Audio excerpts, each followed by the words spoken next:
Comenzar el día para reencontrarnos con el ayer. Nuestro compromiso con el campo es inquebrantable, como la genética de nuestras semillas. Hacemos que cada paso de nuestra producción sea sustentable. Contamos con una moderna planta adaptada a las características de semillas forrajeras, césped y sorgos. Estamos en cada momento, detalle y rincón de nuestro país. También en el mundo, con una completa zona de centros de distribución. Desde hace 35 años trabajamos con los mismos valores. Experiencia, profesionalismo y actitud. Siempre apostando a alcanzar un poco más para mantener la excelencia en el servicio.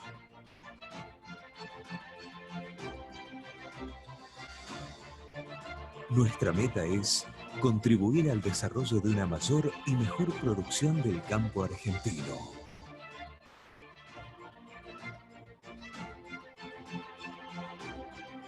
Estamos convencidos que este es el camino para que cada productor pueda seguir sembrando nuestras semillas y sea el artífice de su propia producción, de su arte ganadero.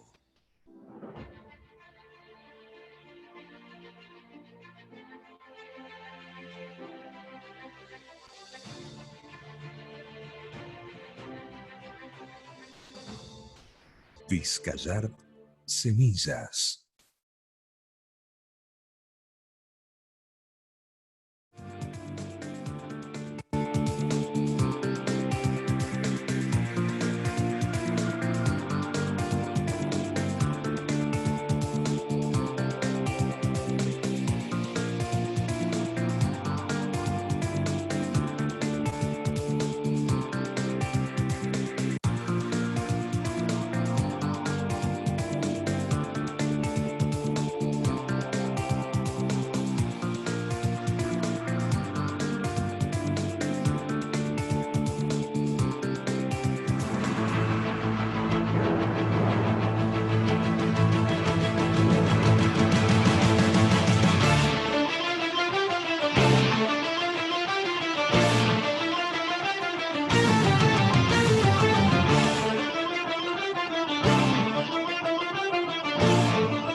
Señoras y señores, muy buenas tardes.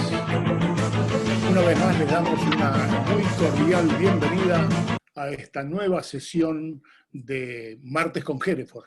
Esta es la quinta sesión que inició la Asociación de Hereford varios martes atrás, semana por medio, para mantener un contacto permanente con sus socios, con sus amigos, con los creadores, con los interesados en la ganadería en general, transmitiéndoles a través de destacadísimos especialistas información, material, capacitación, temas que siempre están arriba del tapete y que les resulta útil a los ganaderos para producir mejor, para producir en forma más eficiente.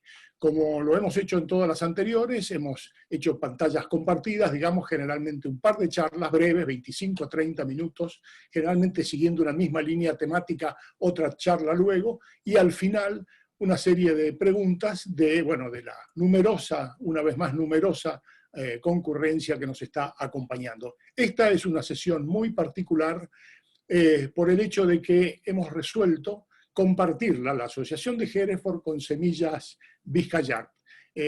Por el hecho de que, bueno, el tema es afín.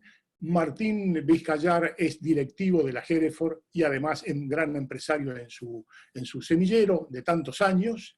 Y por ese motivo, en esta oportunidad, hemos invitado para que les dé la bienvenida en nombre de la Asociación Argentina Criadores de Hereford a uno de sus directivos, el ingeniero Jorge Colinet, y luego también dirá unas palabras Martín Vizcayart en esta jornada compartida. Jorge, adelante y buenas tardes. Gracias, Agustín. Buenas tardes. Bueno, sean todos bienvenidos. Es para mí un gusto poder presentar esta quinta jornada de Martes con Hereford, en la cual compartimos, como bien dijo Agustín, información muy valiosa, técnica y económica para nuestra querida raza. En esta oportunidad vamos a compartir, valga la redundancia, con una firma Vizcayart Semillas, del amigo Martín Vizcayart, que es un placer poderla llevar a cabo con ellos. Así que Martín, te doy la bienvenida y te paso el micrófono. Gracias. Sí, hola, buenas tardes a todos. La verdad que es un placer, es un honor realmente para el semillero compartir esta charla con la Asociación de Hereford. Como dijo Agustín, siempre con destacadísimos especialistas, y nos pareció más que oportuno la combinación de lo que es genética y nutrición, ¿no es cierto?, explosiva. Comentarios previos a la charla que hablábamos, que normalmente la importancia del pasto en todo esto, como dicen todos, y se evidencia en que un animal terminado normalmente en todo su desarrollo, no menos del 90% ha sido el componente pasto, y bueno, sin duda que ahí es donde tenemos que tratar de mejorar, como para mejorar esos índices que nos lastiman tanto de porcentaje de preñez, porcentaje de destete, etc. Bueno, muchas gracias Jorge, muchas gracias Agustín, y avanti, vamos con la charla que sea... Bueno, muchísimas gracias a vos, Martín, muchísimas gracias Jorge Colinet por acompañarnos como directivo de la Hereford. La línea temática de esta quinta sesión es mejor nutrición, mejor Hereford, como un poco lo describió y lo adelantó recién Martín. Las dos figuras que tenemos, como se ha venido anunciando, son destacadísimos profesionales, muy vinculados, muy conocidos, sobre todo muy conocedores en todos los que son los aspectos vinculados con la nutrición animal. La primera de las charlas va a estar a cargo del ingeniero agrónomo Darío Colombato. No necesita demasiada presentación, ustedes saben, es un experto en el tema, ingeniero agrónomo, tiene un PhD, entiendo, en Reading en Inglaterra, y además una vastísima experiencia, es docente de la Universidad de Buenos Aires, y bueno, lo conocen de tantas charlas, asesor particular, y entre tantas empresas que asesora, también por supuesto vínculo con criadores de la raza Hereford, de las cuales creo, me animo a decir que es uno de sus admiradores. Y luego después le vamos a pasar el micrófono, pero para cerrar las presentaciones ahora también, al ingeniero agrónomo Oscar Bertín.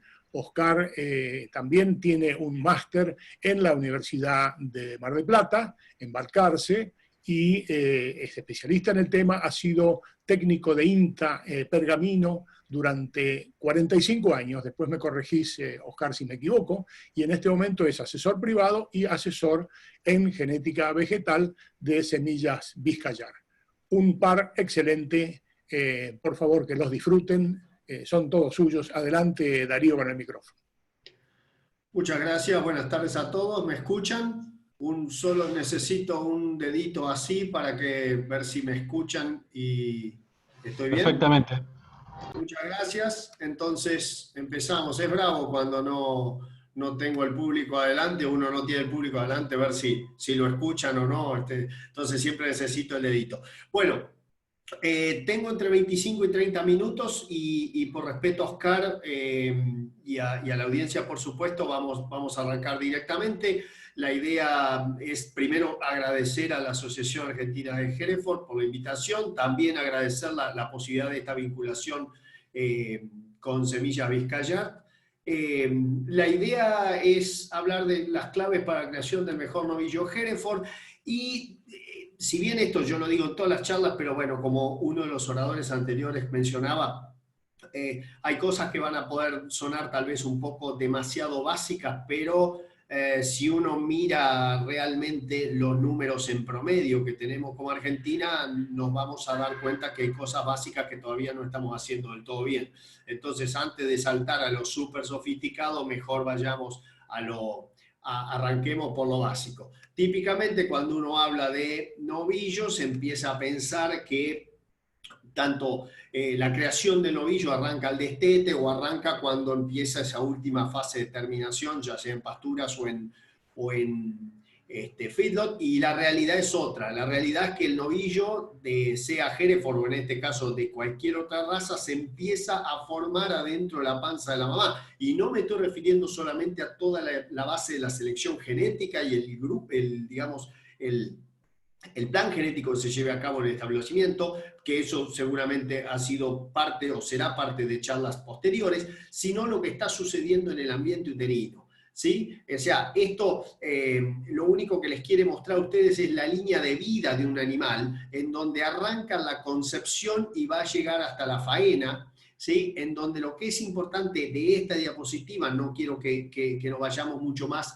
en tiempo, es que durante la gestación ocurre, acá estaría el nacimiento, ocurren procesos que tienen que ver con lo que le va a pasar en la vida siguiente al animal. No solo todo el desarrollo inicial de tejidos, sea el nervioso, digamos, óseo muscular, sino que dentro de la parte muscular, el número total de fibras musculares queda fijo a partir de los 6 meses de gestación. O sea, a partir de esos 6 meses de gestación ya no hay nuevo desarrollo de nuevas fibras musculares. Las que hay pueden alargarse o agrandarse. ¿Ok? Entonces, es muy importante pensar que el buen estado corporal de la madre durante la gestación tiene un impacto en la creación del novillo futuro. En último tercio de gestación ya arrancan procesos de hipertrofia, que es crecimiento celular. Por eso también mucha gente intenta restringir animales, ¿sí? Restringir la vaca antes del parto pensando que eso hace mejor, con eso hace mejor las cosas. Bueno, la restricción, el mensaje es que la restricción tiene que ser educada porque si no se corre el riesgo de estar influenciando negativamente procesos que tienen que ver con crecimiento del ternero posteriormente a la vida, ya lo vamos a ver, y también podría estar generando un problema en lo que es la hiperplasia, o sea, desarrollo de nuevo número de células de tipo adiposa, o sea, intramuscular, la adiposidad intramuscular, que es el famoso marmoreo. Típicamente en Hereford se dice que el marmoreo es relativamente bajo con respecto a otras razas. Bueno, todo eso depende y es susceptible de ser mejorado genéticamente. Ahora, si genéticamente lo tenés y nutricionalmente no se lo das, es un gasto en vano. Entonces, es importante pensar que hay procesos del mejor novillo Hereford que se van a estar creando a partir del ambiente uterino que nosotros le planteamos a la vaca y que por ende mantener el buen estado corporal de la vaca con restricciones educadas cuando correspondan, ¿sí? Es fundamental para tener buenos índices de procreo y a su vez generar un mejor ternero a futuro.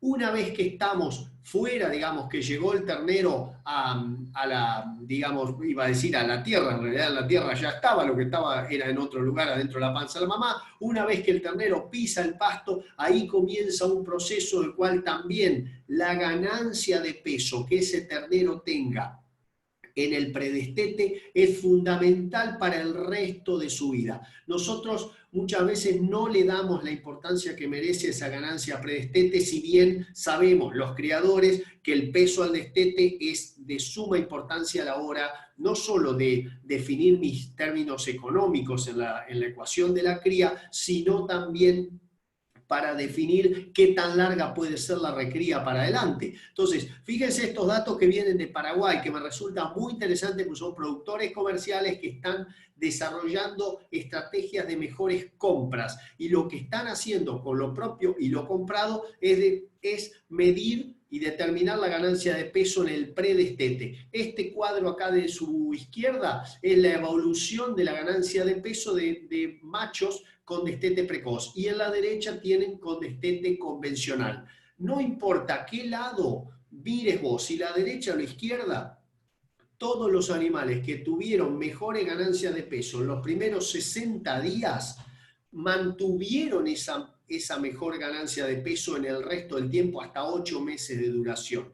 O sea, la ganancia de peso que se logra de arranque se mantiene, y eso es lo que explica muchas veces los mayores pesos al destete que se están viendo en estos animales. Entonces es muy importante pensar en pos de la búsqueda de la mejor ganancia individual posible, una vez que la carga, en esto tengo que ser claro, una vez que la carga del establecimiento está definida. Mientras vos tenés lugar para meter más animales y tener más carga, es lógico que pienses en términos de carga animal. Ahora, una vez que la carga está definida, empecemos a pensar en el peso vivo, y dentro de ese peso vivo, todo lo que uno haga en el principio de los ciclos, mucho mejor, porque eso redunda en mejores situaciones al final. Fíjense estos datos de Aníbal Pordomingo y su equipo en Anguil, en donde comparan dos grupos de terneros, unos destetados a 190 kilos y los otros a 150, pero a misma edad, y el efecto que tiene, ¿sí?, un intento de 3 niveles diferentes de proteína en el peso final de esos animales. Y observen ustedes de vuelta que los animales que fueron destetados más livianos a misma edad que los otros, nunca llegan al mismo peso final que los que fueron destetados más pesados. Esto es un tema que a mí me desvela, y siempre se lo mantengo diciendo a los chicos de la facultad, de tanto de grado como de posgrado, que tengamos cuidado con esa idea del crecimiento compensatorio, porque es un concepto que puede generarnos una falsa sensación de seguridad y después no alcanzamos los requisitos. Acá quiero un novillo de exportación, necesito un destete más pesado. Quiero un novillo de consumo, por ahí un destete más liviano te puede andar, pero hay 40 kilos en la misma fecha que no se ganaron, y eso los tengo que ganar seguramente afuera y con una alimentación más cara, ¿sí? Entonces, al destete, acá no me meto en cream feeding todavía, no me meto en otras técnicas que podríamos tener y que podríamos discutir harto, pero por una cuestión de tiempo no me voy a meter. Vamos a ir a nutrición post-destete, y dentro de esto, esta slide yo la repito mucho, así que pido disculpas si alguno ya la conoce, pero cuando charlamos del ABC de la recría, yo tiendo a pensar siempre que hay que primero preguntarle al propietario, sí, a nuestro interlocutor, ¿cuál es el objetivo? Con esa pregunta que yo escribo ahí, que sí, ¿cuándo y con cuántos kilos los querés gordos?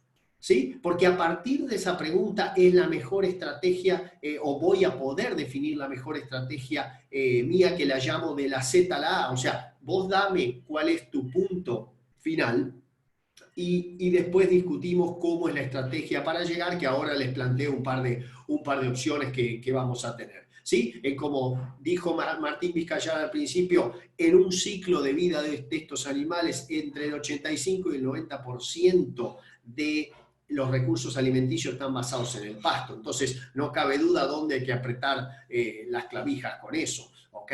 Pero para eso yo además necesito saber cuándo y con cuántos kilos quiero gordos, para ver qué cadena forrajera voy a armar, y si es posible armarles cadenas forrajeras a animales de acuerdo al objetivo que me están pidiendo.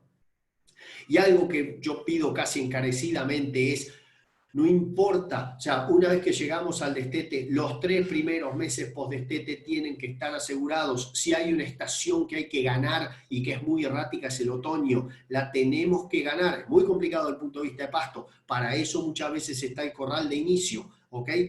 Que le da mejores condiciones de ganancia de peso post-destete a los animales, para salir al pasto cuando el pasto está, muchas veces cuando está sazonado, cuando mejoró la calidad.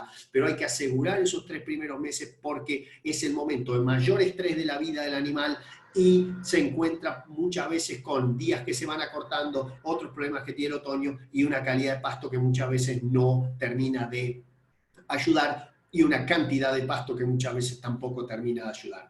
Y parece mentira, pero esto hay que repetirlo. Tengamos balanza y usémosla. No digo todos los meses, pero tengamos al menos 3 pesadas, una al destete, una por ahí el 30 de junio, que coincide con un tratamiento de piojos o alguna cosa que típicamente tenemos que llevar los animales a la manga para hacerlo, y otra el 30 de septiembre para saber cuándo terminó el invierno, cómo vamos a encarar la primavera, depende de qué cadena forrajera que tomes. Pero todo esto parece mentira porque en muchos campos tenés 7.000 hectáreas de terreno, 2.000 agrícolas, tenés satélites por todos lados para los agrícolas y no usás la balanza en ganadería con 3.000 cabezas. O sea, la verdad, no quiero ser irónico, ni soberbio, ni ególatra, ni nada, pero estamos en la edad de piedra con la ganadería si no usas la balanza, cuando del otro lado estás en el siglo XXII con la agricultura, que en eso somos muy eficientes. Tenemos que ponerle un poquito más de atención a ese punto. Datos de una maestría de Luca Gelit, que sale de INTA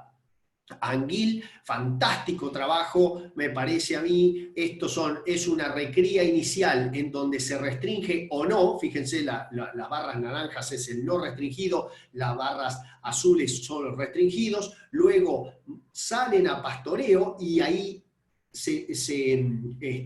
hay como una reconversión, un cambio en la tendencia, pero fíjense que las diferencias entre las barras son mucho menores en este caso, ¿sí? No hay un compensatorio en este caso, hay una mera reposición, una mera ganancia un poquito adicional, pero eso no pasa y luego hacia el final ya casi no hay diferencia. Cuando uno lo vea esto en términos lineales para llegar al peso final de novillo, ¿sí? Observen ustedes que en ningún momento vas a ver un compensatorio. ¿Sí? ¿Por qué? Porque en estas edades no la vas a tener. Y si la restricción la hiciste cuando el animal pesaba 150 kilos, no estás logrando después un compensatorio. Lo que lográs es quedarte. En el único momento que la pendiente cambia es acá, pero cambia en 100 gramos de diferencia cuando perdiste 500 por 3 meses. ¿Se entiende? Entonces, hagamos todo el esfuerzo posible en esta separación. Estos 3 primeros meses post-destete son completamente necesarios porque aseguran que esa ganancia se mantenga a lo largo del tiempo y necesites tal vez hasta menos kilos de grano al final en caso que utilices el grano como un terminador. Fíjense acá en el número simplemente, porque este es el otro punto que nos interesa, si nosotros al final estamos en un negocio, no en un hobby, ¿sí? Tengo más de 30, 33 kilos más de res, ¿sí? 2 puntos de rinde y 4, que eso está, bueno, son 6 en realidad, 6 centímetros más de área de ojo de bife, con 60 centímetros cuadrados de área de ojo de bife, vos estás calificando con la Hilton y ya no te importa tanto el peso final del animal, porque a partir de 60 centímetros el calibre ya te empieza a dar. Por supuesto, tuviéramos 62, 64, mucho mejor, pero ojo, y ¿cuándo se está generando ese calibre? Se genera en las etapas tempranas de la recría, no se genera después. ¿Sí? En el feedlot sigue creciendo por ahí, pero lo que no se generó no se compensa con respecto al que ya lo venía generando, ¿se entiende? Entonces, es bien importante este punto a mi modo de ver, porque te está dando la pauta que si suplementás o si mejorás la nutrición vía pasto del animal en el post-destete temprano, tenés mejores resultados y ahorrás en las etapas posteriores en donde el animal no es tan eficiente ya para lo que es su conversión. Esto yo lo voy a pasar más rápido porque tiene que ver con la parte de pasto, pero es muy importante que si yo lo que quiero es terminar el ganado, trate de asegurar, cuando es a pasto, trate de asegurarle la mayor disponibilidad posible para que ellos puedan seleccionar mejor y por ende obtengan la mejor ganancia. Fíjense que a medida que aumenta la disponibilidad de pasto, la ganancia de peso aumenta hasta un punto en el cual ya se hace asintótica. Entonces, es va de suyo que cuanto mejor disponibilidad tenga el ingreso sin excesos, porque tampoco ven que sigue aumentando la curva, mejor va a ser la performance animal para un pasto dado y una estación dada. Esto les quiere mostrar cómo uno puede seleccionar qué proporción del pasto disponible consume. Puede trabajar sobre el 20% del estrato superior, puede hacerlo sobre el 60%, o puede hacer ya comiéndose el 80% del pasto, en donde uno puede aumentar por ahí la eficiencia en el uso de ese pasto, pero no necesariamente va a aumentar la ganancia de peso. Ya estamos trabajando por ahí para mayor carga o ganancia por hectárea y no tanto ganancia individual. El tamaño de bocado va variando. Cuando uno agarra las partes más arriba de los estratos, está capturando un bocado más grande. A medida que vamos bajando, ¿sí? O que comemos siempre demasiado cortito, nos estamos achicando y podemos llegar a limitar el consumo por su tasa justamente de consumo. Y las digestibilidades varían. Si yo elijo, acá estoy hablando más que nada en alfalfa, pero si yo elijo mucho más parte de hoja, la digestibilidad de ese bocado va a estar más cerca del 75%, ¿sí? Mientras que en la medida que me vaya hacia abajo y aumente la relación tallo-hoja, esa digestibilidad va a estar más baja. ¿Hay una cosa que es perfecta y la otra no? No, no es así. Si yo quiero terminar el ganado a pasto, voy a tener que obligarme por ahí a bajar un poco la carga, previo a suplementación, ¿no? A obligarme a bajar la carga para permitirle más selección por parte de los animales.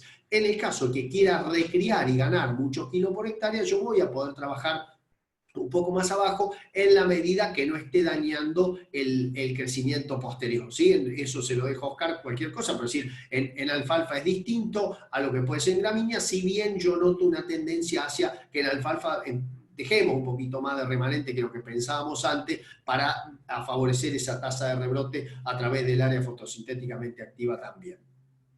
Estos son fotos por ahí, dos fotos muy rápidas, es decir, animales en terminación. Esto es un protocolo Hilton que se venía llevando en este campo hasta el año pasado, ¿sí? Incluso con cuota propia como productores. Entonces se ingresaba con una oferta de 2.000 kilos más o menos de materia seca, a veces 1.800, dependiendo de las parcelas, y a veces salíamos demasiado fuera de foco por ahí, en donde claramente, este no es el mismo lote de animales, lógicamente, pero claramente teníamos algún problema. Acá esta foto la muestro casi como para decir, muchachos, si llegaste hasta acá, capaz que no estaba tan bien. Es cierto que los engaña un poco la foto, tampoco tenía mucha cobertura de entrada como para marcar. Pero es importante que pensemos en el concepto de con qué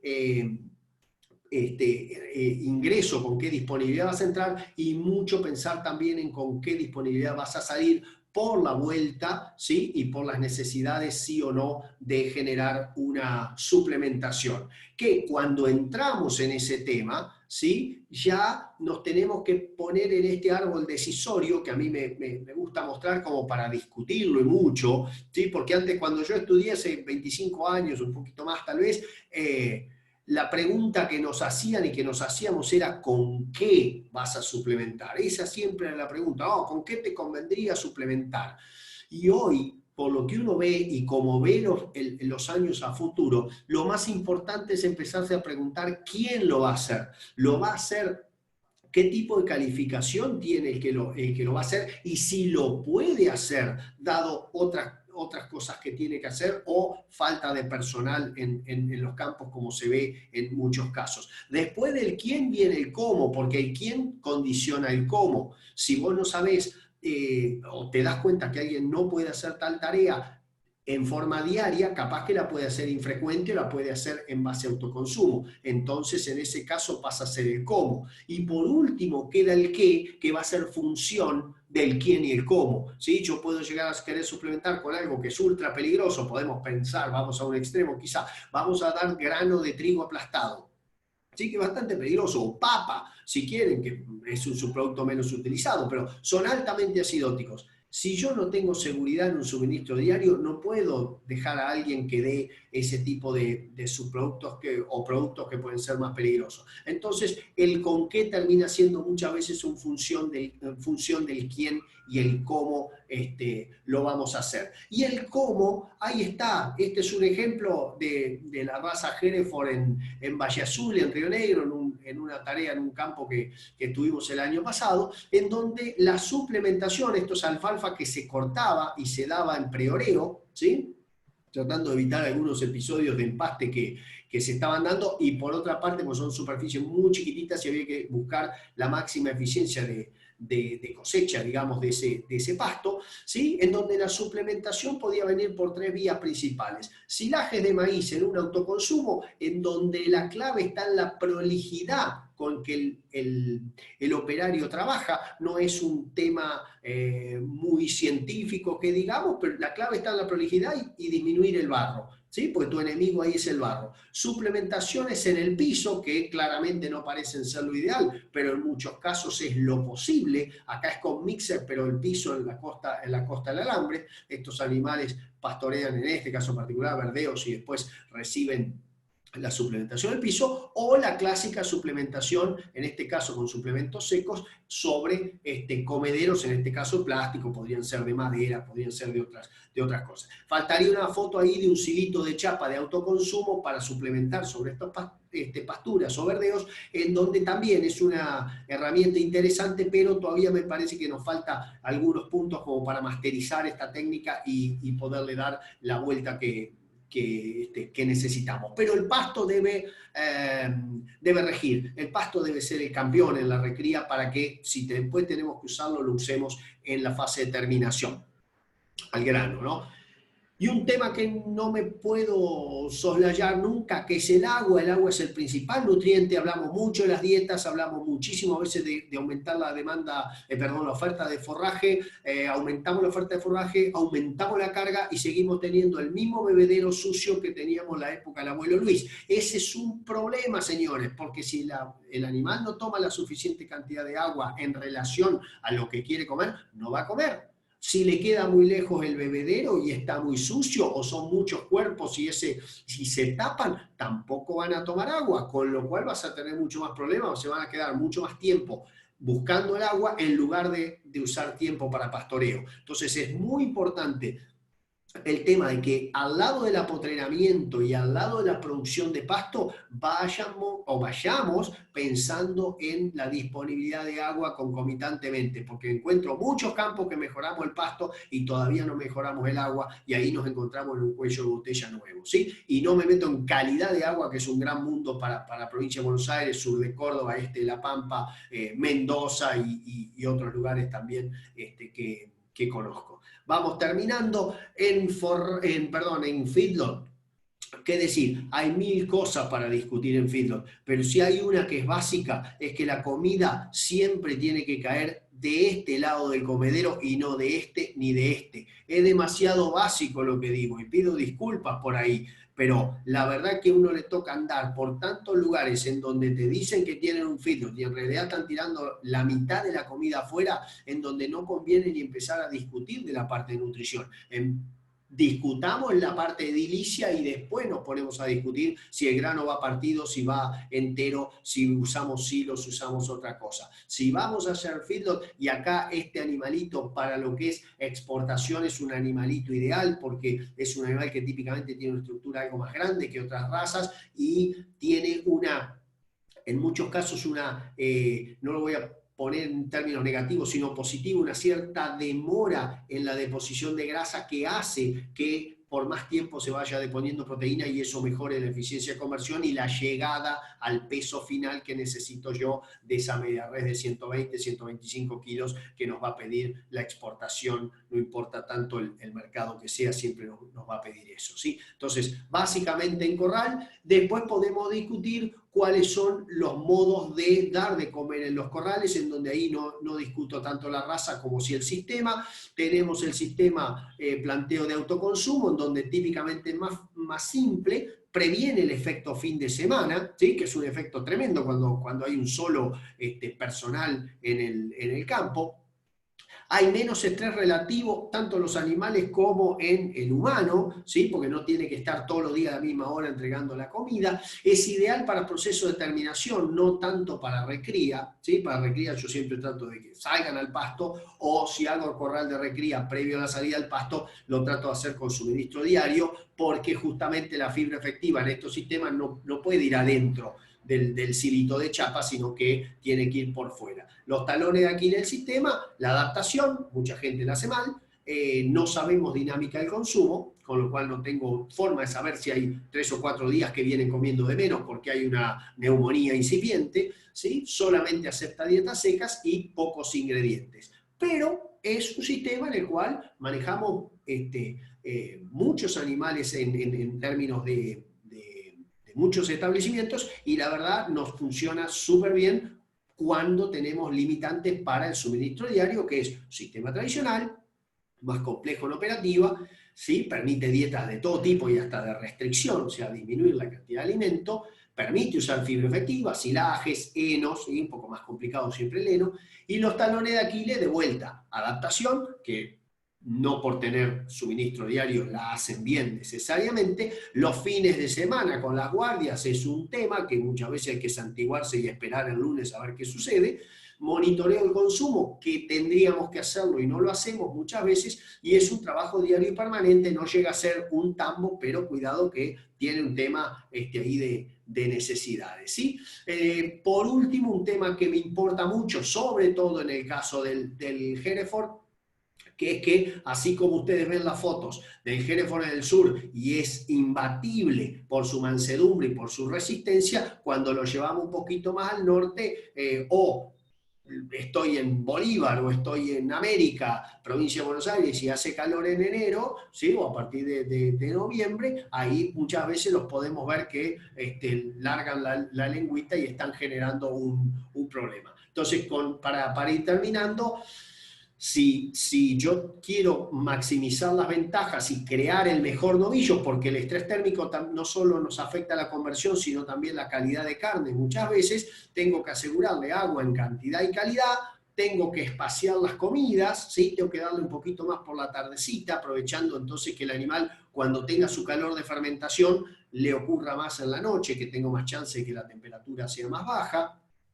Tengo que intentar ampliar espacio comedero, para eso lo tengo que planificar antes, meter menos animales por corral si van a pasar la época brava en corral. Tengo que bajar, esto es contra natura para algunos, tengo que bajar la densidad energética en la dieta, tengo que meter un poquito más de fibra en la ración, porque muchas veces lo que me mata el estrés térmico no es el golpe de calor, sino la acidosis que sobreviene después que el animal se hambrea durante el día y se mete un atracón de noche y revienta, ¿sí? Entonces, la idea actual es: bajemos un pequeño cambio, bajemos la cantidad de energía que le estamos dando a los animales, generemos insalivación para hacerle más buffer al rumen, y entonces podamos sobrellevar mejor las etapas de estrés térmico moderado o severo.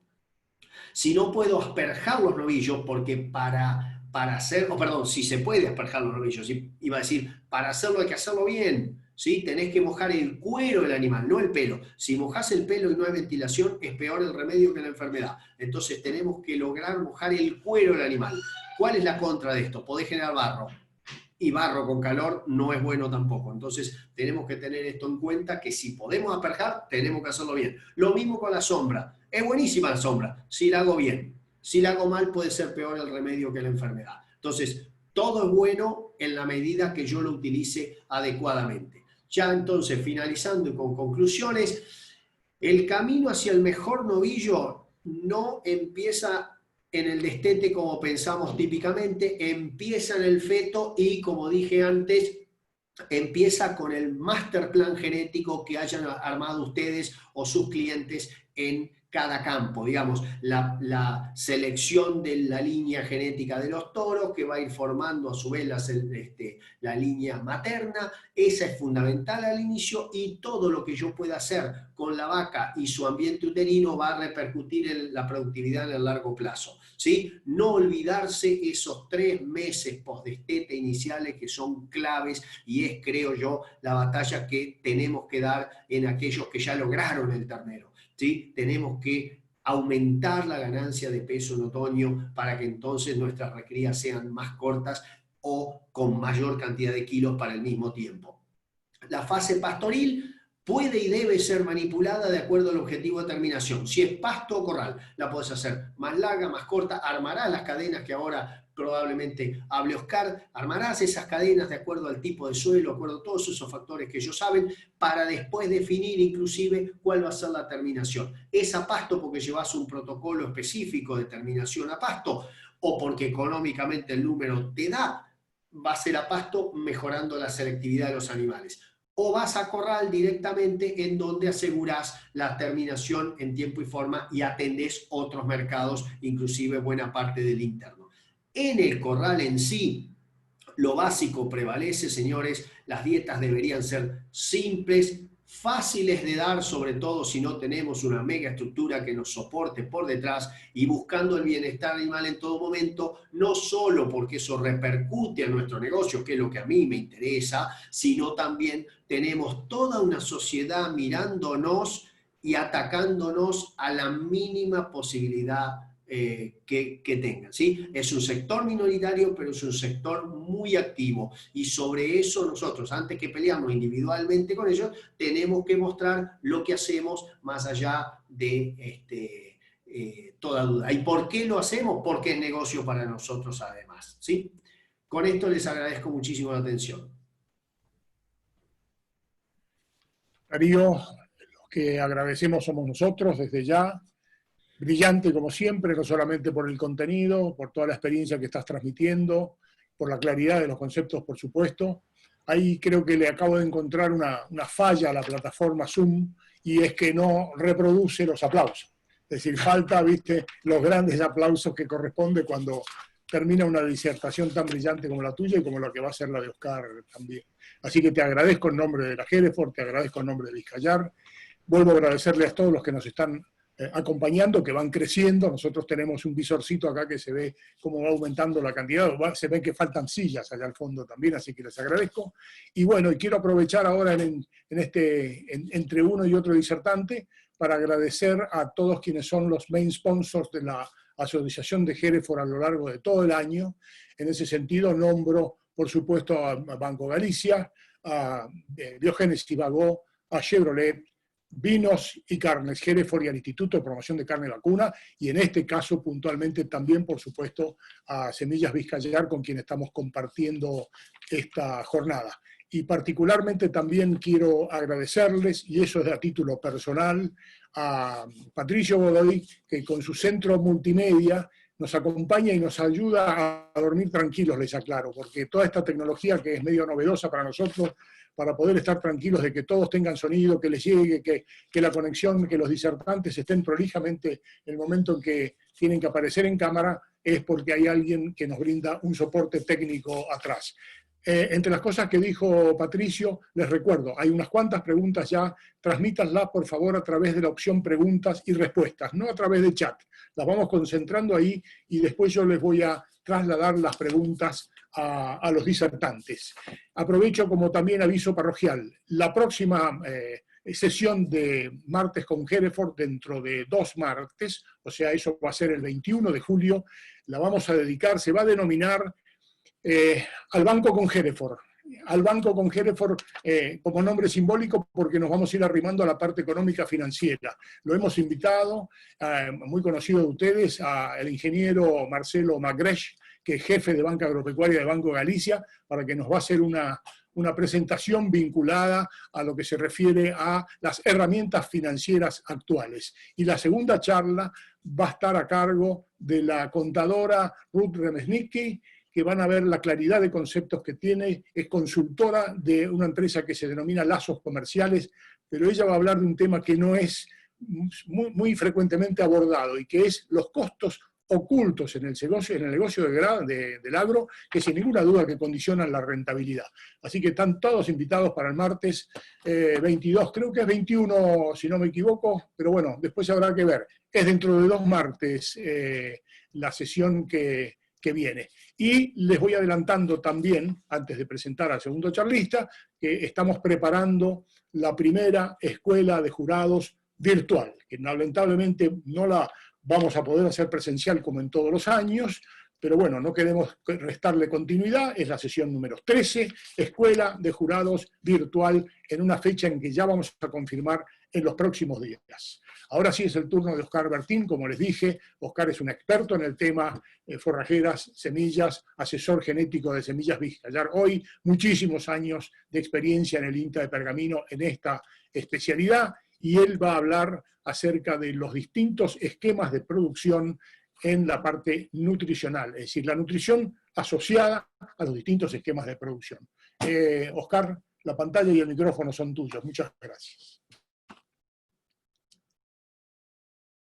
Gracias, Agustín.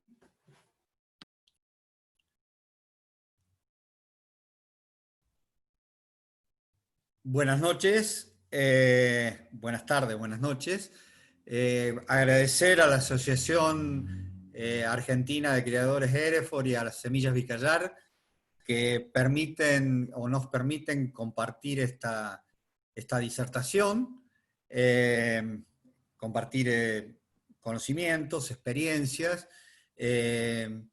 Básicamente, en mi caso particular, tiene que ver con el tema que nos trata hoy, que es el tema de forrajes y pasturas y la producción animal. Si vemos la primera diapositiva, los recursos forrajeros hay que mirarlos desde la óptica de el sistema de producción, y para eso puse 4 detalles, 4 puntos sobre los cuales voy a centrar mi presentación. El primero tiene que ver con el tema de la rotación, o sea, mirar a las pasturas no desde la óptica solo de la pastura, sino del sistema de producción. El segundo aspecto que me voy a concentrar es la parte de complementación. Cómo las pasturas tienen que ser un eslabón más, y cómo dentro de la pastura los distintos elementos que constituyen la pastura son también un eslabón más. Finalmente, el otro aspecto, que es un poco lo contrario a la complementación, que es la competencia, y que es lo que debemos evitar. Y por último, un aspecto importante, que es la reposición y la remediación ambiental, que es un tema cada día más importante, porque en muchas situaciones partimos de suelos de baja calidad, o en otros partimos de agricultura no muy conservacionista, y nos generan algunos problemas que tenemos que resolverlo para un recurso que es más demandante, más exigente en fertilidad que los propios cultivos. Así que si vemos la siguiente, vamos a comenzar a desarrollar el primer aspecto. Lo que tiene que ver con rotación yo lo dividí en 2 aspectos. Uno, en los potreros o campos ganaderos, y el otro en los lotes agrícolas. Esto es bastante interesante porque se plantean 2 situaciones bien diferentes.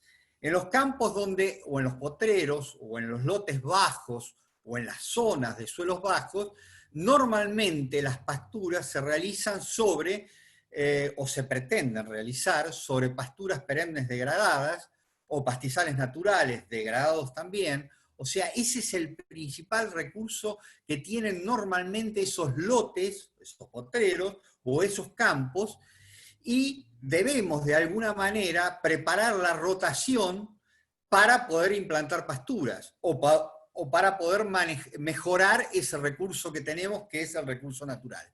Si la decisión es mejorar el recurso natural, bueno, no voy a explayarme mucho sobre ese tema, pero hay muchas alternativas. Normalmente las más comunes son el manejo del pastoreo, es decir, descansos adecuados, la fertilización en ciertos casos, el agregado de especies es un tema importante, Y fundamentalmente, si yo lo que quiero es reemplazar ese recurso que tengo, es decir, el recurso degradado por un recurso actualizado, más productivo, como podría ser una pastura, ya sea, normalmente en esos suelos son o en base gramíneas, porque es la especie más importante, ya sea una festuca, ya sea un agropiro, la base tiene que ser esa especie y en eso es lo que debemos que prestar atención. Para que esto sea exitoso, debemos tener cuidado, porque no debemos decir, bueno, estamos en febrero y marzo y decidimos implantar una pastura. Normalmente eso lleva a fracasos. No hay nada peor que pastura sobre pastura. Los peores logros que se tienen en los diferentes experimentos es sembrar pasturas sobre pasturas. Y bueno, ¿y esto cómo lo hacemos? Y claro, muchas veces el recurso que tenemos, porque el lote no permite hacer agricultura, no tenemos otra alternativa que pensar que tenemos que iniciar la rotación, por lo menos, diría yo, en la primavera del año anterior. Sobre todo si tenemos malezas, porque eso es lo común, malezas perennes que nos hacen complejo el futuro de la pastura. Las más comunes, las frecuentes, puede haber otras, pero las comunes y frecuentes son gramón, o pelo de chancho, paja colorada, en fin, otras especies que de alguna manera tenemos que controlarlas. Y eso no se controla con un manejo un mes o dos antes de implantar la pastura, sino que tiene que ser con una idea de, bueno, yo en este potrero voy a sembrar una pastura, bueno, lo ideal es pensarlo 2 años antes, de modo de poder ir de alguna manera controlando esas malezas, pueden ser incluso latifoliadas, qué sé yo, senecio, por ejemplo, tantas otras especies, además de gramón y pelo de chancho, de modo que debemos pensar como mínimo, digamos, como cosa mínima, en la primavera anterior a la siembra de la pastura.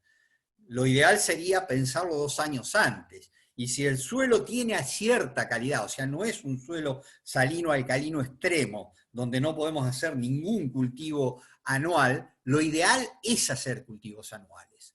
Cultivos anuales con la finalidad, bueno, tal vez de obtener alguna renta, qué sé yo, una moa, por ejemplo, un verdeo de invierno, una soja, pero el objetivo fundamental no es la renta que obtenga de ese antecesor, sino preparar las condiciones del suelo para implantar la pastura.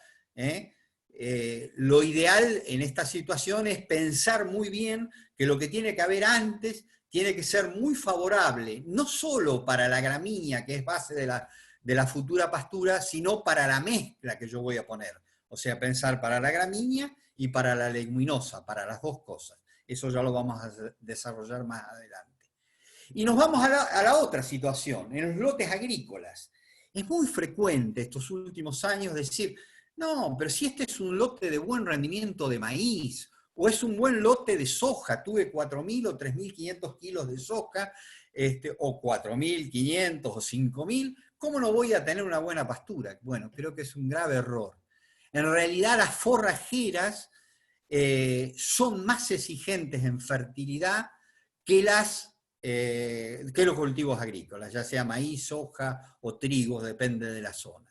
Es decir, cuando nosotros tenemos suelos degradados con agricultura no conservacionista, y cuando digo agricultura no conservacionista, ¿a qué me refiero? Básicamente a 3 aspectos centrales. Uno es el exceso de laboreo, o el laboreo, digamos. No tengo un lote que vengo de muchos años, ya estabilizado en condiciones de siembra directa, y con eso me otorga muchas ventajas, sino que vengo con un suelo que por alguna razón lo he tenido que laborear o porque mi estrategia es laboreo. Por suerte eso cada día es menos frecuente, una alta proporción de los suelos agrícolas que se destinan a pasturas ya vienen en siembra directa. O sea, de estos 3 puntos que vamos a ver, este es el menos frecuente que sea desfavorable. Pero sí suele ocurrir que tengamos el segundo aspecto, es decir, sin rotación de cultivos. Es decir, es frecuente, sobre todo en aquellas zonas donde, y suelos intermedios, no necesariamente suelos clase 1 y 2, sino clase 3 y 4, que son los que normalmente uno destina a pasturas, se encuentran sin rotación, es decir, vienen con muchos años de soja, y eso tiene, después ya lo vamos a ver, algunos inconvenientes, sobre todo en el tema del balance de los nutrientes. La palabra balance es un tema central y que tiene que ver con el tercer tema, que es la fertilización balanceada. O sea, eso es la agricultura conservacionista, digamos. No laboreo, o por lo menos evitar el laboreo, tener la siembra directa, hacer rotación de cultivos y fertilización balanceada. La fertilización para muchos nutrientes, como vamos a ver, es la fertilización del sistema, no de la pastura. Si vemos la siguiente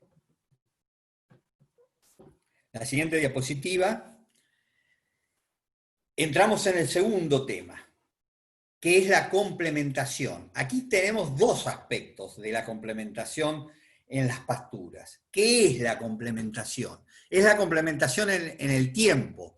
Es decir, un poco lo que habíamos visto antes forma parte de esto, de la complementación. Es decir, tenemos que hacer algo antes para que complemente lo que vamos a hacer después, es decir, la pastura. Y ahí entra en juego, por ejemplo, el antecesor. Sabemos que hay algunos antecesores que no funcionan bien como antecesor de pasturas. Uno bien típico es para todo lo que sea semillas chicas, semillas pequeñas, como son las pasturas o incluso algunos verdeos, son, por ejemplo, un buen ejemplo es el sorgo. Si yo cultivo sorgo en ese suelo, porque es un suelo clase 3 o clase 4, y normalmente el cultivo que yo hago es sorgo, bueno, está muy bien, es un cultivo interesantísimo, muy interesante para producir grano, para silaje, para lo que fuera, pero sé que no es un buen antecesor para pastura. De modo que yo en el tiempo debo prever que el sorgo no es el último cultivo antes de hacer la pastura. Tengo que hacer sorgo, después haré un cultivo de invierno, cualquiera sea, generalmente lo aconsejable son especies de grano grande. Cuando digo grano grande hablaré o de trigo, o de avena, o de cebada, no de tamaño pequeño. Y posteriormente un segundo cultivo, o tercer cultivo sería en este caso, en el último año antes de la pastura, que tiene que ver con dejar las mejores condiciones para el cultivo que sucede, que es la pastura. ¿Cuál será? Y bueno, podrá ser la moa, si lo que más me interesa es que sean buenas leguminosas, lo que tengo después. La moa es muy buen antecesor para leguminosas, no tanto para las gramíneas. ¿Por qué? Porque suele ser un cultivo que, así como las pasturas degradadas o los pastizales conllevan un banco de semillas, de gramíneas que me interfieren a la implantación de pastura, también la moa suele tener un acompañante de gramíneas de verano, o ella misma, que puede interferir a las gramíneas. De modo que puede suceder que sea un muy buen antecesor para la leguminosa y no tanto para la gramínea. Si es gramínea la base de la pastura, y bueno, probablemente deba ayudarla con bastante fertilizante en el arranque para poder evitar ese problema de que no se complementan en el tiempo. Por supuesto, la soja es un muy buen antecesor para las gramíneas, sobre todo, por ejemplo, sería festuca o pastobillo o demás. Y después el otro concepto de complementariedad está dentro de la misma pastura. Es decir, nosotros debemos buscar una mezcla, no aquella mezcla que teníamos en la década del 70, donde mezclábamos una gran cantidad de especies y no sabíamos muy bien por qué. Hoy tenemos claro que las mezclas tienen que ser de 1 o 2 gramíneas y 1 o 2 leguminosas, no mucho más de eso. ¿Y qué debe buscarse en ese aspecto? Cuando yo mezclo 2 gramíneas, que se complementen. ¿Y que se complementen en qué sentido? Bueno, que una produzca en una época del año y que la otra produzca en otra época del año. Un muy buen ejemplo es, por ejemplo, una festuca mediterránea, o sea que tiene buen crecimiento en otoño e invierno, con una cebadilla, por ejemplo. O sea, la cebadilla o el pastobillo complementan muy bien a la festuca que produce más en invierno. Lo mismo exactamente ocurre con las leguminosas. Nosotros tenemos que buscar una complementación en el tiempo. Es decir, cuando nosotros decidimos implantar una leguminosa que solamente tiene crecimiento y primavero estival, un buen ejemplo es, por ejemplo, el lotus, debe estar asociado a una leguminosa que aporte no solo forraje, que no es el rol fundamental de la leguminosa. El rol fundamental de las leguminosas es aportar nitrógeno al sistema, aportar nitrógeno al suelo y aportar nitrógeno a la gramínea que lo acompaña. En tal caso, yo debo buscar que esa gramínea, que esa leguminosa que produce en primavera-verano, básicamente, esté complementado con una leguminosa que produzca en otoño-invierno, o digamos, al inicio del invierno, o a principios de la primavera o fin de invierno, que sea anterior al momento de producción de la leguminosa de verano. Por supuesto, eso en alfalfa, sobre todo en los grupos 9 y 10, o 11, digamos, es decir, las alfalfas que no paran de crecer todo el año, ellas mismas se complementan porque todo el año está aportando forraje y aportando esas famosas raíces y nódulos que cada vez que yo las como, las defolió por corte o por pastoreo, se desprenden las raíces, reinicia, se reciclan las raíces, y por lo tanto esas raíces más los nódulos son las que enriquecen el suelo y nos proveen del nutriente más importante, que es el nitrógeno. Y el otro aspecto de la complementación es en el espacio, y ahí también corre el mismo concepto que el anterior, nada más que en lugar de ser en el tiempo, es en el espacio. Buscar que la complementación entre dos especies sea una que explore el perfil aéreo, es decir, la parte más superficial del suelo, más, digamos, que sea más erecta, por ejemplo, como la alfalfa, o como el lotus corniculado, con otra más rastrera, que busque complementarse en la parte aérea, pero fundamentalmente en las raíces. No hay nada mejor que una leguminosa que nos extraiga desde las profundidades los nutrientes y el agua, como es la alfalfa o digamos en menor medida, pero también lo es el lotus corniculado, con leguminosas que busquen explorar el perfil y por lo tanto extraer nutrientes y agua de la parte más superficial del suelo. Entonces, buscar ese concepto, digamos, armar las pasturas de modo que uno tenga claro qué es lo que busco y no simplemente mezclar especies porque sí. Hay muy buenos ejemplos de especies que no se complementan. Por ejemplo, voy a dar solo uno, hay muchos. Un trébol rojo con alfalfa. Si mi objetivo es tener alfalfa por 4 o 5 años, ¿para qué le pongo trébol rojo? Si sé que es una especie muy agresiva, muy productiva en el primer y segundo año, pero que puede comprometerme, una especie que me cuesta mucha plata, como es la alfalfa, porque necesito bastantes kilos y además necesito, además de ponerle más kilos, me cuesta más dinero, porque generalmente estos años es un poco más barata la semilla, pero normalmente tiene mayor costo la semilla de alfalfa que de las otras leguminosas. Entonces, no tiene mucho sentido. Lo mismo ocurre con gramíneas, que no se complementan ni en el tiempo ni en el espacio. Si vemos la siguiente diapositiva, lo opuesto, digamos, la competencia por recursos. ¿De qué manera nosotros podemos aumentar la complementariedad y disminuir la competencia? Disminuir la competencia, ¿por qué recursos? Y bueno, lo que todos conocemos, por el agua. Especies que extraen el agua a mucha profundidad, dentro de las gramíneas hay un claro ranking, digamos, de especies que extraen el agua de mayor profundidad, como puede ser el agropiro, la festuca, un poco menos, el pastobillo. Con la festuca, depende del ambiente, puede ser mejor, más interesante el pastobillo que la festuca, sobre todo por su capacidad de extraer agua del perfil.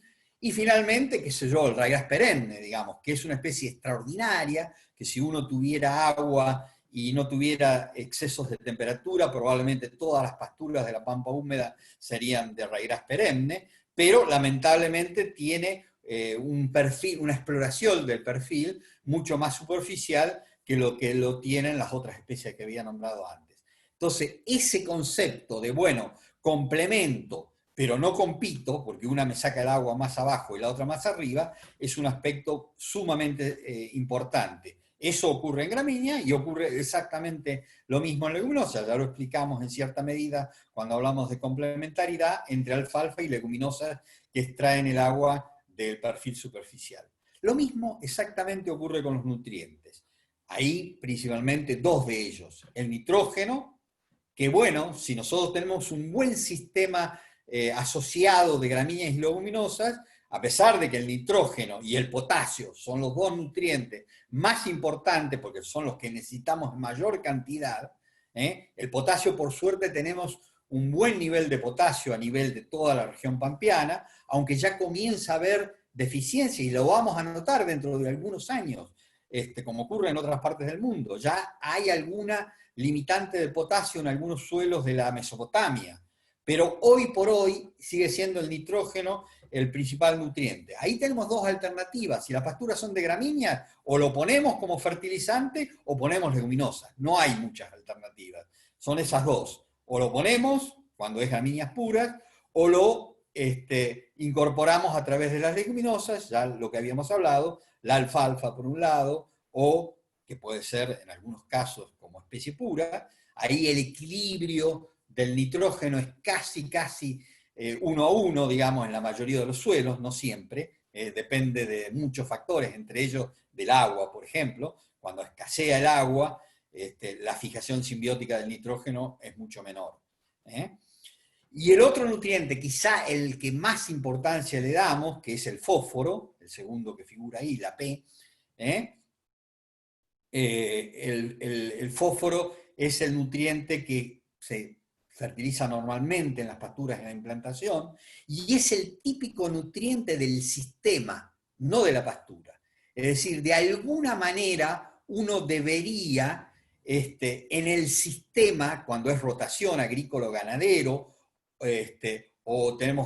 tenemos cultivos y tenemos pasturas, deberíamos pensar en el fósforo como un nutriente que podemos incluso incorporarlo dentro de la agricultura, porque es un nutriente poco móvil, porque es un nutriente que se mantiene por 3 o 4 años dentro del suelo, no todo el cultivo lo usa, y entonces es una forma de incorporarlo en el sistema, en los cultivos, en los, digamos, en la implantación de pasturas, o si no lo podemos hacer por una cuestión generalmente económica en la implantación, lo podemos refertilizar en las pasturas. Pero también estamos empezando a mirar otros nutrientes. Ya dije lo del potasio, el calcio, el magnesio, el azufre. Calcio y magnesio son dos elementos centrales que, por suerte también, igual que el potasio, tenemos buena disponibilidad de nutrientes en los suelos, pero notamos que cada vez más en aquellos suelos, sobre todo los suelos agrícolas, el calcio y el magnesio empiezan a tener menores niveles. Y una expresión clave de la falta de estos nutrientes o el exceso de hidrógeno, digamos, de iones de hidrógeno, es el pH del suelo. Tan típica de los lotes agrícolas donde ya tenemos pHs de 5,5, 5,4 o aún menos, en donde casi es imposible implantar alfalfa si no corregimos primero estas deficiencias. Y, por supuesto, hacia el futuro, y aunque se necesitan en lugar de kilos por hectárea, gramos por hectárea, pero también en un futuro, y en algunos casos ya lo vemos como deficiencia, sobre todo en los suelos agrícolas, insisto, el cobre, el zinc, el molibdeno, el boro, el cobalto. El cobalto es un nutriente muy importante para las leguminosas porque es el nutriente base en ese sistema Rhizobium leguminosa que nos permite fijar el nitrógeno. Entonces, bueno, ese es el otro aspecto que debemos tener en cuenta cuando tomamos la decisión de implantar pasturas, ¿no? El tema del agua, el tema de los nutrientes, y obviamente la luz.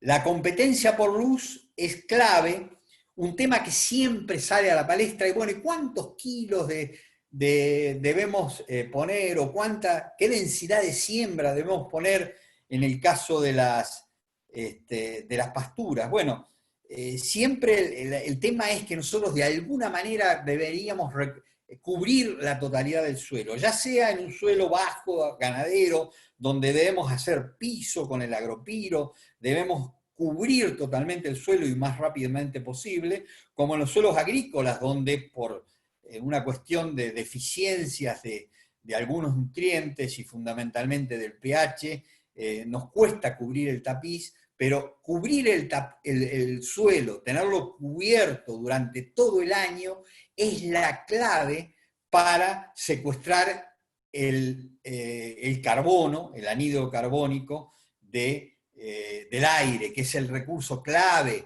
que le da una gran fortaleza a la ganadería. Eso lo había planteado Darío hoy, digamos, tan criticada nuestra ganadería. Bueno, nuestra ganadería pastoril, cuando nosotros hacemos las cosas bien, podemos estar fijando, puse un ejemplo de algunos datos disponibles, podemos estar fijando 10 toneladas de anhídrido carbónico por año. El anhídrido carbónico es uno de los gases de efecto invernadero, el que más, digamos, nos interesa fijar, porque sabemos que producimos con los bovinos o con los rumiantes en general, producimos metano. Entonces la posibilidad de compensar y sobrecompensar el metano que producimos es a través de la fijación del anhídrido carbónico. Bueno, si vamos a la siguiente diapositiva. Bueno, aquí es donde me quería detener fuertemente, porque si algo importa en las pasturas es que es una herramienta para la reposición o remediación, si ustedes quieren, para ser más duro, digamos, sobre todo con una agricultura mal hecha o sobre pasturas debajo sobrepastoreadas o degradadas. Uno de los problemas centrales que genera el sobrepastoreo en las pasturas degradadas o el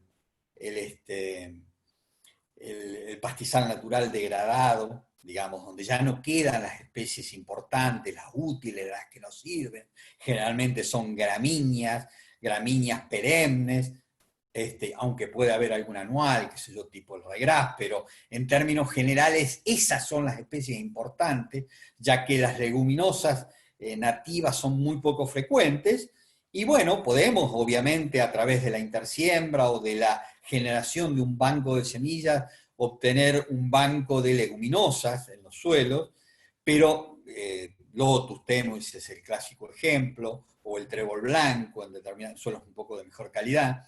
Pero este es el corazón del sistema, la materia orgánica. Yo la definí acá, lo puse, es la vida del suelo.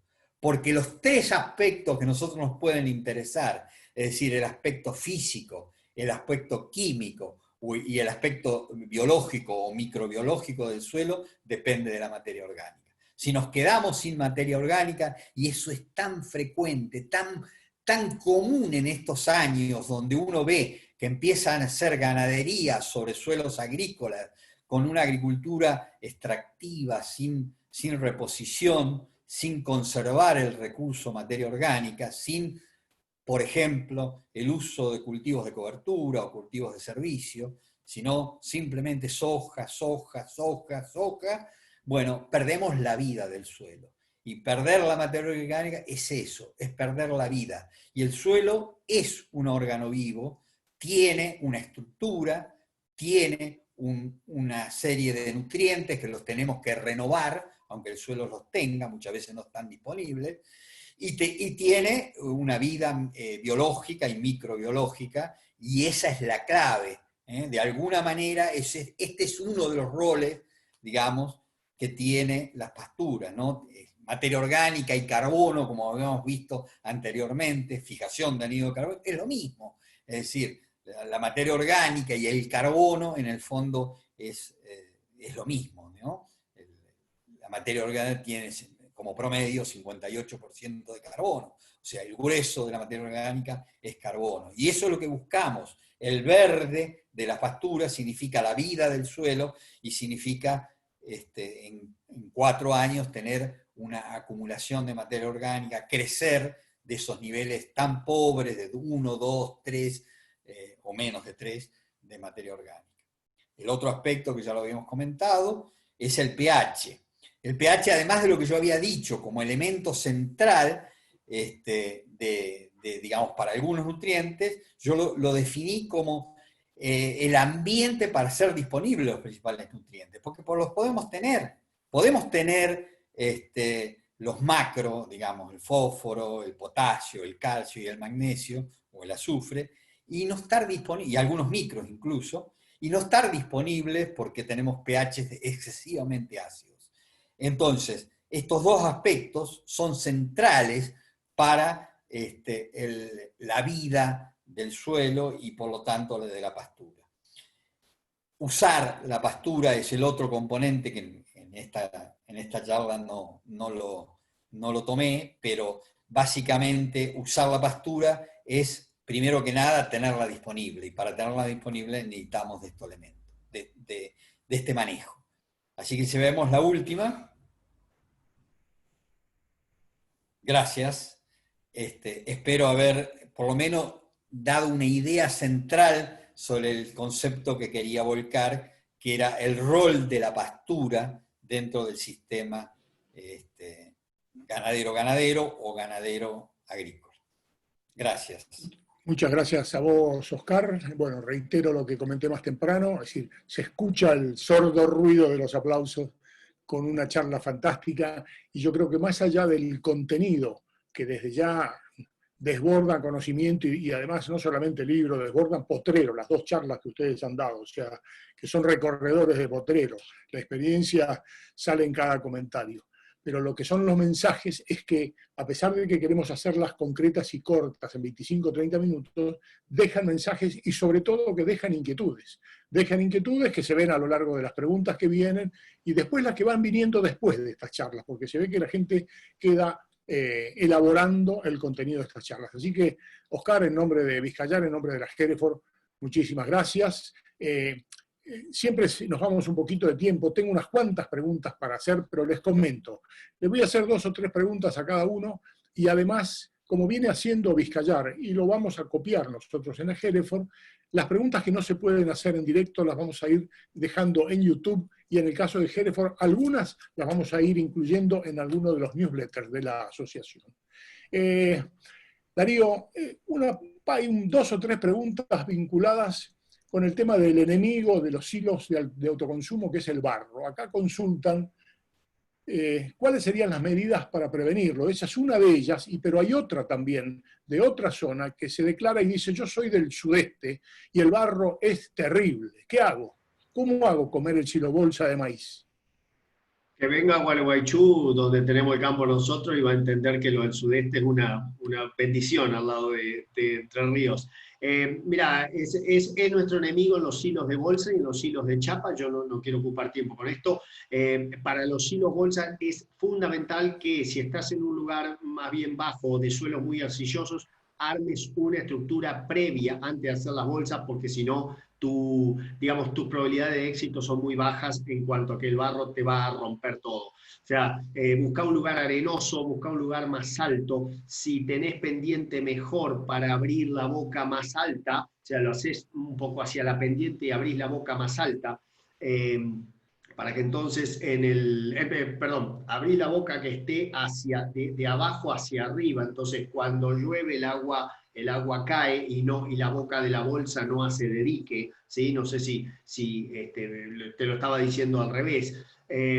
Buscá hacer una estructura para eso, buscá consolidar su piso o encontrar la parte más consolidada que pueda llegar a tener del terreno, porque si no, francamente, ahí no te conviene. En el mismo caso, tampoco es muy fácil en esos lugares hacer suplementaciones diarias, con lo cual yo más que nada busco armar ensenadas para entregar el alimento en una ensenada de campo duro directamente para, no, para que no te jorobe. Hay unos pisos de plástico que se empalman unos a otros, que los podemos, yo estoy como fantaseando con usarlos como que fueran orugas a medida que vas avanzando sobre la boca de la bolsa, pero todavía no tengo años de práctica sobre eso. En silo de chapa sí, pero en silos bolsa todavía no. Gracias, Darío. Y otra para vos también. Dos preguntas distintas del mismo asistente, que por un lado, asociada con el tema de autoconsumo, dice, ¿cómo ves la conversión o el consumo comparando el autoconsumo y la ración diaria, por un lado? Y además, reflexiona y dice, el autoconsumo trata muchas veces al costo del ingrediente principal, como es el grano de maíz, ¿no es cierto? Sí, ningún sistema es perfecto. El autoconsumo nació como una limitante de campos medianos a chicos, limitante de personal y de infraestructura. Como eso tiene que ser tomado como una herramienta para suplir problemas que en casos, digamos, de establecimientos chicos o medianos son de infraestructura o de personal.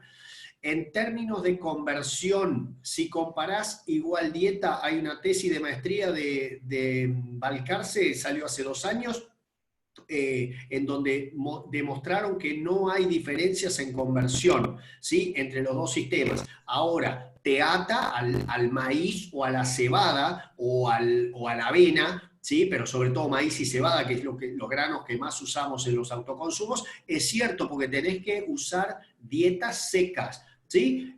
No podrías usar mucha burlanda, no podrías usar otros ingredientes que hay gente en San Luis, en Córdoba, que puede usar.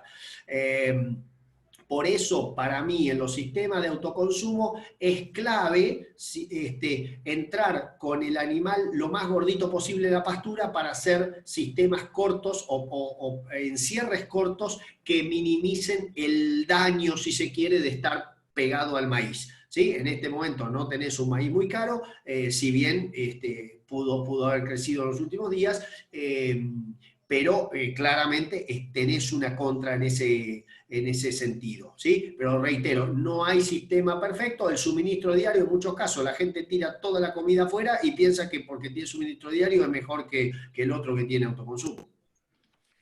Bien, Darío, gracias. Acá una pregunta para Oscar. Estoy tratando de unificar dos que se refieren al tema de la fertilización fosfatada en cultivo de leguminosas implantadas. ¿Cómo recomienda manejarlo? Y sobre todo, si recomienda la fertilización con fósforo en pasturas de alfalfa al voleo, ¿es eficiente? A ver, yo dije que el fósforo es un nutriente del sistema. O sea, nosotros de alguna manera deberíamos elevar el nivel, y que es un nutriente poco móvil. De algún modo nosotros deberíamos elevar el nivel de fósforo del sistema. Eso lo podemos hacer en agricultura con los cultivos, empezar con el cultivo anterior a la siembra de pastura. Lo más adecuado es la fertilización en la implantación, porque yo coloco el fertilizante ahí donde la planta lo está buscando. Recordemos, es un nutriente poco móvil. Así que las refertilizaciones, las respuestas son menores. O sea, cuando yo no puse o no elevé el nivel de fósforo, o cuando implanté la pastura, ya después me cuesta más trabajo. De cualquier forma, hay algún tipo de respuesta a las refertilizaciones. Mi concepto es, pongamos todo el fósforo que necesitemos en la implantación, y si después nos quedamos cortos, porque en el tercer año, por ejemplo, vemos que hacemos un muestreo de suelo y no tenemos fósforo, bueno, refertilicemos. Pero normalmente es menos eficiente.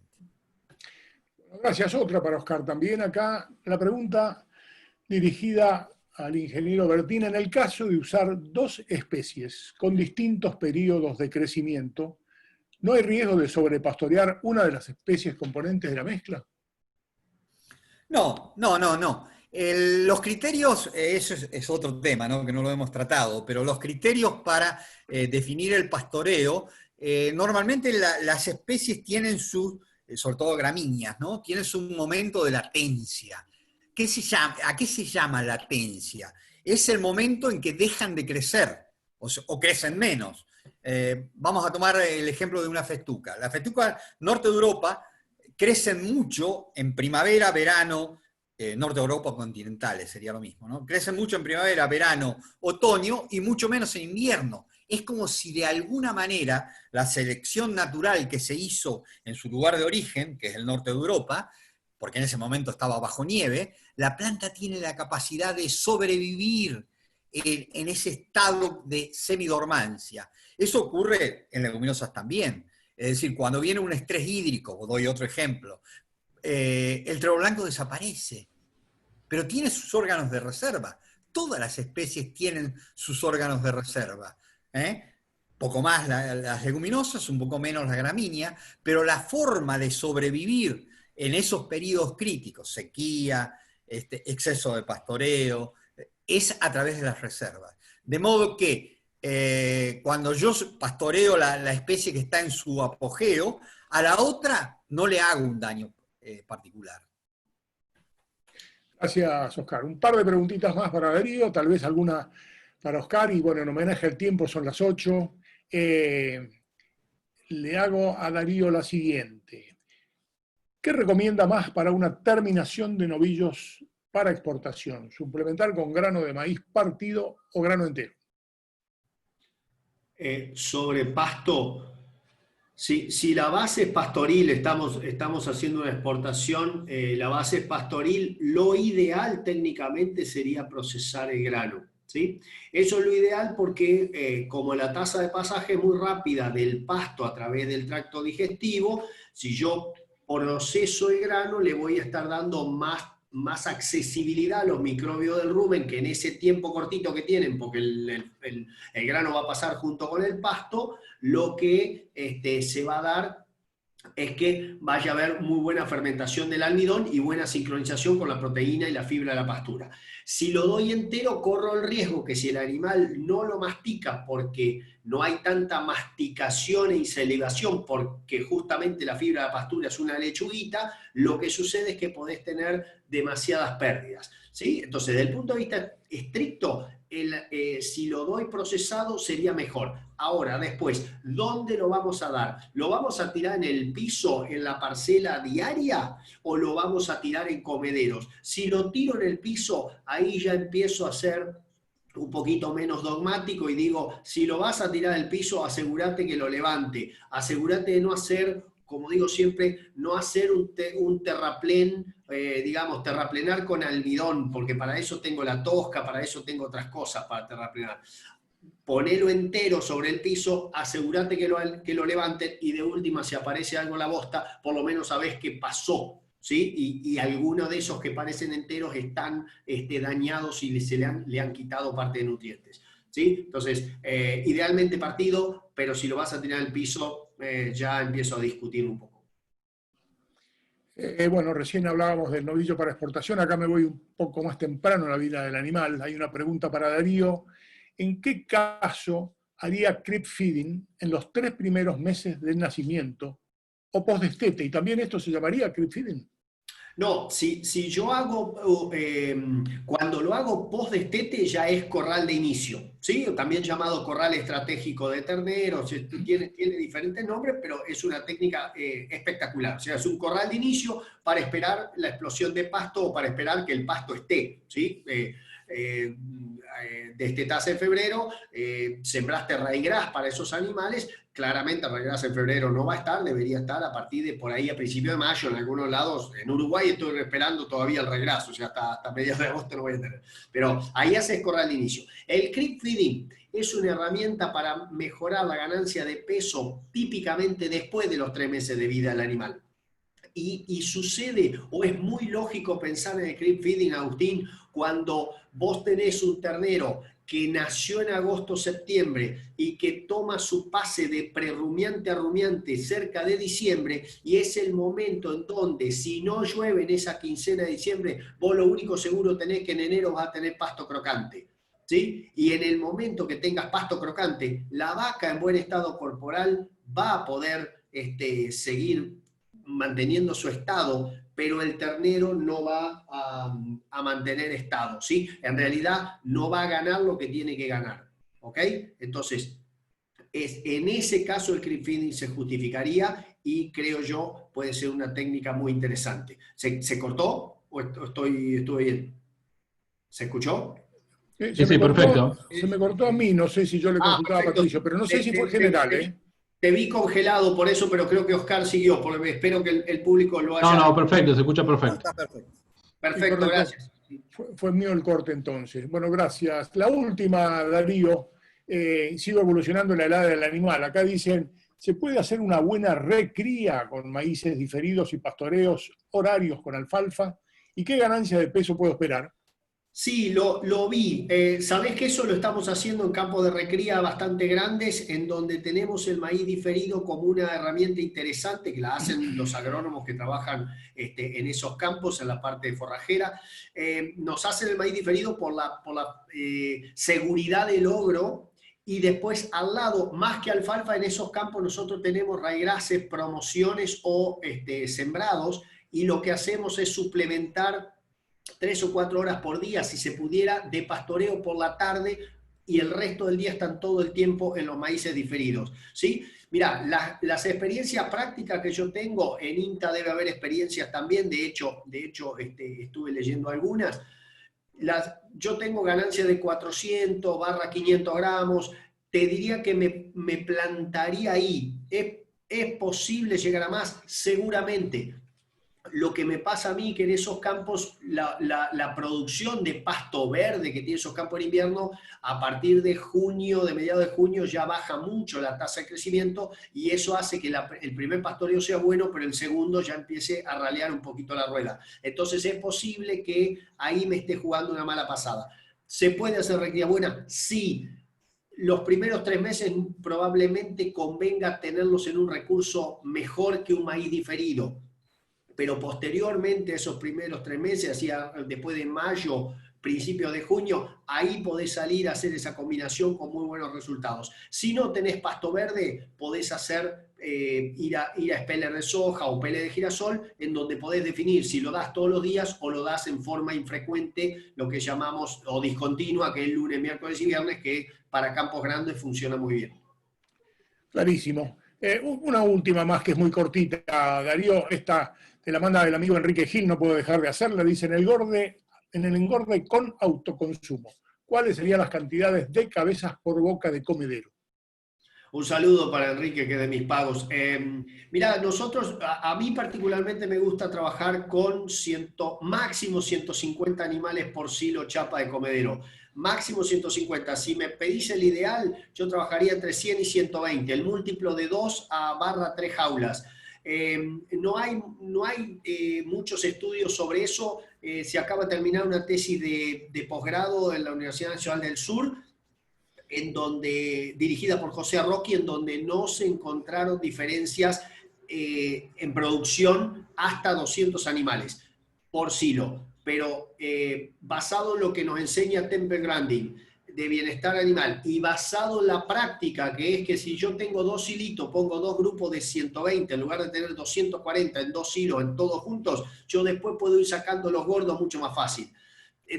Proceso inicial mejor, meto los gorditos a un corral y los más flacos a otro, y cuando se cumplen 60 días voy y saco del grupo de los gorditos, que seguro que van a estar mejor.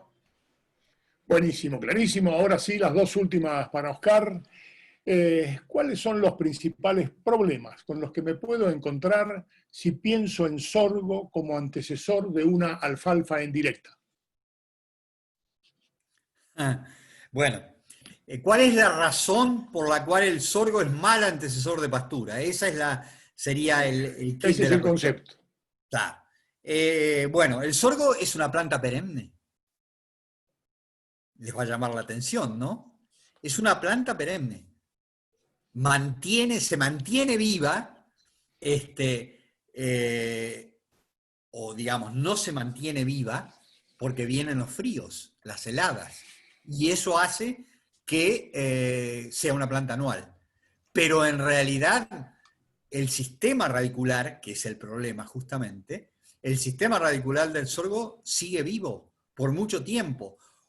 E incluso una de las grandes ventajas que tiene el sorgo, que es su gran resistencia a la sequía, su enorme capacidad de crecer en suelos de poca fertilidad, se debe justamente a esa ventaja que tiene, su extraordinario y profundo y profuso sistema radicular, que demora una enormidad en ser degradado y por lo tanto genera todo un ambiente desfavorable para las semillas finas. Incluso hay algunos antecedentes que también no sé por qué ocurren, o sea, no tengo la respuesta, pero incluso para especies como el raygrass anual. O sea, el sorgo, por su sistema radicular, muy difícil de degradar, por lo tanto usa todos los nutrientes y fundamentalmente el nitrógeno para degradar ese sistema radicular, impide que estén disponibles los nutrientes para la pastura. Muy bien, Oscar. Y la última, ahora sí. ¿Qué consideraciones deberíamos tener en cuenta para usar cultivos de cobertura y en especial cuando hablamos de vicia biliosa? Bueno, es una pregunta que casualmente fue un tema digamos, de las charlas del mes pasado, ¿no? Los sistemas de servicio, de cobertura, puentes verdes, depende, en Uruguay le dicen puentes verdes. El objetivo fundamental de los cultivos de servicio es tener lo que tienen las pasturas, es decir, tener verde el campo la mayor cantidad de tiempo posible. Nosotros con una soja tenemos 4 o 5 meses de capacidad de fijación de carbono en el suelo. Entonces eso hace que al transcurrir del tiempo nos vayamos quedando sin el componente principal, que es la materia orgánica. Estoy nombrando para mí el principal problema que tienen la ausencia de los puentes verdes o de los cultivos de cobertura. Pero por supuesto hay por lo menos 15 variables más que influyen, de los cuales uno de ellos, quizá si se lo preguntan a la mayoría de los productores, le van a decir, es el control de malezas, por ejemplo.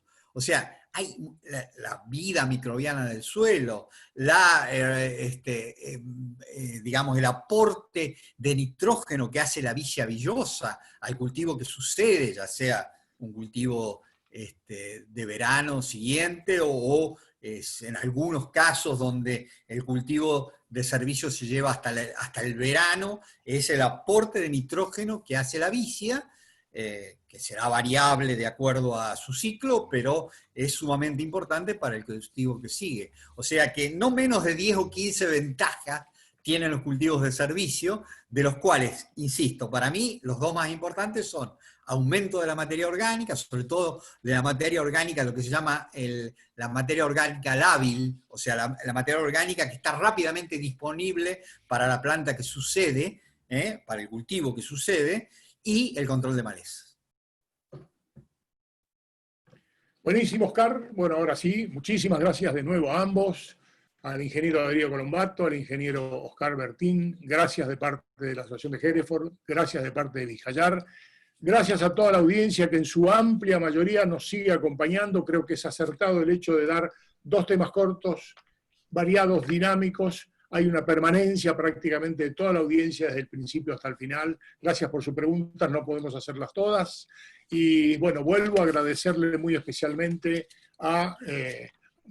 luego voy a anunciar, Patricio, pero poneme por favor la placa. Quiero agradecer una vez más a los sponsors, a los main sponsors de la Asociación de Hereford que nos acompañan a lo largo de todo el año.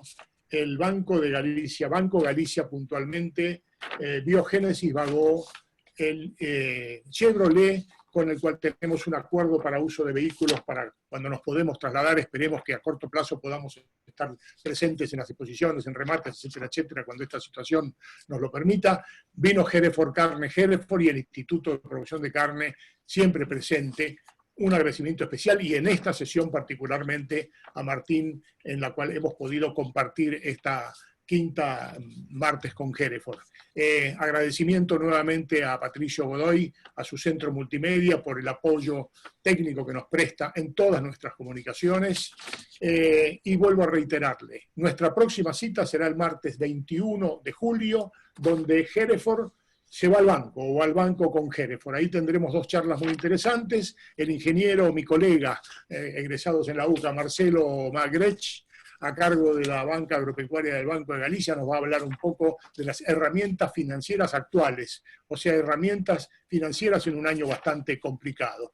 Y la contadora Ruth Remetnitsky, que integra el grupo consultora Lazos Comerciales, que nos va a hablar de un tema no siempre abordado, que es el de los costos ocultos en el agro, que no hay ninguna duda que afectan la rentabilidad del negocio agropecuario en términos generales. Y muy poco tiempo después, en fechas que ya vamos a confirmar, Escuela de Jurados Hereford 2020 en forma virtual. Todas estas charlas, las que se hicieron y las que vendrán, van a estar disponibles en la web de la Asociación de Hereford, www.hereford.org.ar. Apenas entrando hay un slider en el cual ustedes cliquean y se inscriben para la próxima. Hay que registrarse preferentemente y tenemos sus datos. Se inscriben y además tienen acceso a todas las charlas anteriores. Señoras, señores, muchísimas gracias nuevamente. Nos volvemos a encontrar el martes con Hereford el 21 de julio desde las 18:30. Muy buenas noches a todos y gracias nuevamente. Muchas gracias. Gracias, buenas noches.